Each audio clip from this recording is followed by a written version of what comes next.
This first mobilization we're going to look at is something called a pelvic rock. Massage therapists, you do this all the time. You probably learned this first day of manual skills, right? Sacral rocking, and you probably learned it to assess the body movement, see how much roll is happening.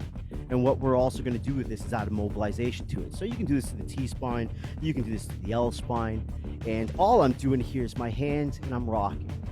And as my hand rocks, I'm going to line up this bad boy along the contralateral TVPs. TVPs on the opposite side of it. And this guy is going to put an anterior glide onto the TVPs every time I rock away. And this is where coordination needs to be. And some people don't have it. A lot of people that come to take this course, it looks awkward. And so this is what I want you to do if you're trying it. Every time you rock away, say down. Every time you rock away, say mob. That way you can easily do this. Mob, mob, mob, down, down, down. Because if I don't say that, it turns into this weird. And I don't want that. I want this anterior glide to happen at the TVPs every time I rock away. I can do this as an oscillation move, obviously, because it's a back and forth movement, therefore it's an up and down movement. So it's an oscillation type of mobilization. I can also, if I wanted to, and no one's saying you have to, but it's a thought to work with it in the grades. If I'm doing a grade 1 mobilization more for the purpose of pain reduction, and if you're doing a quiz that's got 5 questions on it, that might be one of them, that pain reduction type of thing, right? So in this state here, I'm going to have a faster rock because my oscillation is going to be relatively quick, but the depth of my mob isn't large at all.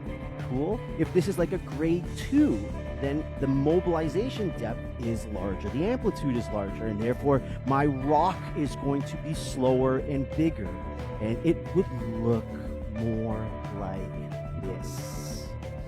Rocking, and every time I rock away, I mobilize in an anterior direction. My grade 3 would look similar, but a larger depth. My grade 4 would look similar to my grade 1, but a much larger depth, right? So our patient is in a prone position, or a client is in a prone position. Every time we rock away from the body, we have this anterior glide that's going to happen at the TVPs. You want to make this a very specific mobilization for a very specific segment, use a specific point of contact, maybe your pisiform.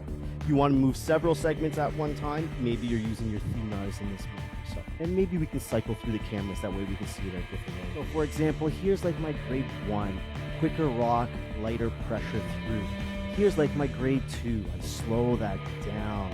Every time I rock away, I'm going to mobilize that in the anterior position, right? I find a spot that that patient says, hey, that feels good. Guess what? I hang out there. Does it feel good? She's good. Does that, you want me to hang out there? Find a spot that she's like, ooh, I don't like that. Guess what? Maybe this is not for her, this mob in that spot.